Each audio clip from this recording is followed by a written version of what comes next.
Hello everyone, welcome to our channel. इस video में हम लोग नीट के 2019 के केमिस्ट्री के क्वेश्चन डिस्कस करेंगे। 2-3 करके सारे क्वेश्चंस केमिस्ट्री के डिस्कस कर लेंगे। ये क्वेश्चन में पूछा गया which of the following is an amphoteric hydroxide. इसमें से कौन सा एम्फोटेरिक हाइड्रोक्साइड हमें ये बताना है। क्वेश्चन करने का अप्रोच ये रखेंगे कि ये जितने भी एटम है, कैल्शियम, स्ट्रोंशियम, मैग्नीशियम, बेरिलियम, ये सारे के सारे एस ब्लॉक एलिमेंट के हैं और सब एक ही कॉमन ग्रुप के एलिमेंट हैं। तो अगर देखा जाए तो लाइंस अगर इनको हम रखें तो बेरिलियम सबसे ऊपर आएगा, then magnesium, then calcium, then strontium. और हम लोग पढ़ते हैं पीरियोडिक प्रॉपर्टीज़ में कि डाउन द ग्रुप जो होता है बेसिसिटी बढ़ती है, down the group basicity increases with hydroxide ion. तो हम स्ट्रोंशियम जो होगा सबसे ज़्यादा बेसिक होगा, then calcium, then magnesium, then beryllium hydroxide.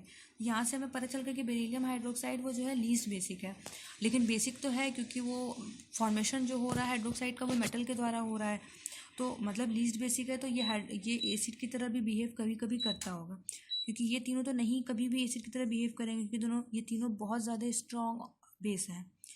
और वीक बेस सबसे बेरिलियम हाइड्रोक्साइड है, हम लोग पीरियोडिक प्रॉपर्टी से जान गए। तो मतलब कि एसिड के साथ भी रिएक्ट कर सकता है, बेस के साथ भी रिएक्ट कर सकता है।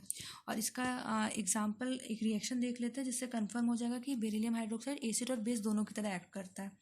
अगर हम लोग बेरिलियम हाइड्रोक्साइड का रिएक्शन एसिड के साथ कराते हैं, 2 मोल HCl लेते हैं, तो बेरिलियम क्लोराइड बनता है और 2H2O मतलब वाटर बनता है। सॉल्ट का फॉर्मेशन होता है और वाटर का फॉर्मेशन होता है। तो यहाँ पे जो बेरिलियम हाइड्रोक्साइड है वो बेस की तरह बिहेव किया। अब दूसरा रिएक्शन देखते हैं जिसमें बेरिलियम हाइड्रोक्साइड जो है वो एसिड की तरह बिहेव करेगा। अगर बेरिलियम हाइड्रोक्साइड को हम लोग स्ट्रॉन्ग बेस के साथ रिएक्ट करा लें, फॉर एग्जाम्पल सोडियम हाइड्रोक्साइड के साथ रिएक्ट कराएंगे, तो जो बेरिलियम हाइड्रोक्साइड है वो एसिड की तरह बिहेव करेगा।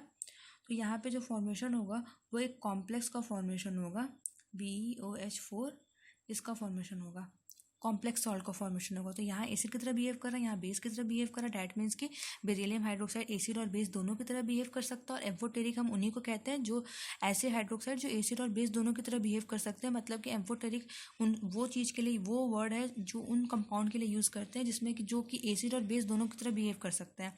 और पीरियोडिक प्रॉपर्टी से भी हम लोग इतना तो गेस लगा ही सकते हैं कि बेरिलियम हाइड्रोक्साइड एसिड और बेस दोनों की तरह बिहेव करेगा। तो बाय यूजिंग द रिएक्शन और बाय यूजिंग द रिएक्शन और by using the periodic property concept we can confirm that beryllium hydroxide is amphoteric in nature. Next question देखते हैं, the structure of the intermediate A of in the following reaction is। हम लोगों को intermediate जो A का formation हो रहा है उसको बताना है इस रिएक्शन में क्या होगा।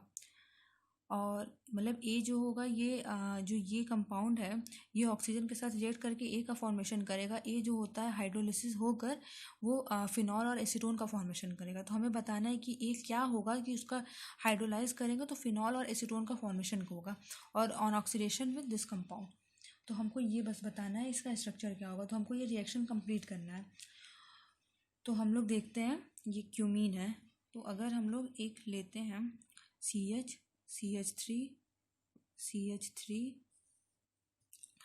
और ये बेंजीन रिंग यहाँ पे 3 बॉन्ड रिएक्ट करेगा अगर ऑक्सीजन के साथ, तो फॉर्मेशन होगा एक क्यूमीन, यहाँ पे COOH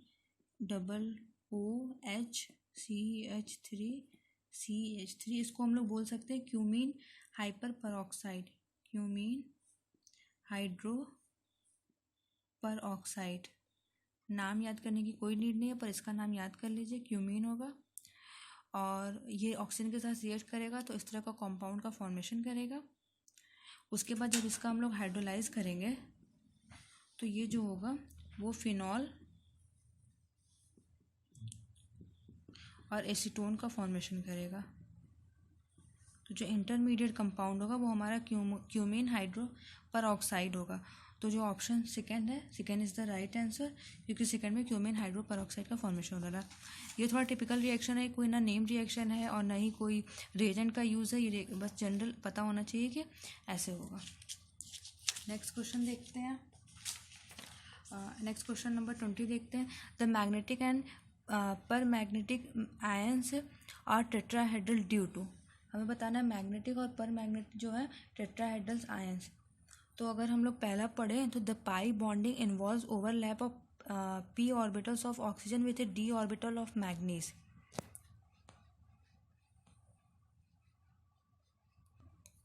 तो इसमें बात किया गया मैग्नेट और पर मैग्नेट का। तो पहले हम स्ट्रक्चर ड्रॉ कर लें। स्ट्रक्चर ड्रॉ कर लेंगे तो हमें आइडिया मिल जाएगा कि कैसे बॉन्ड का फॉर्मेशन हो रहा है। तो मैग्नेट और पर मैग्नेट, तो मैग्नेट और पर मैग्नेट का हमें पहले फॉर्मूला पता होना चाहिए।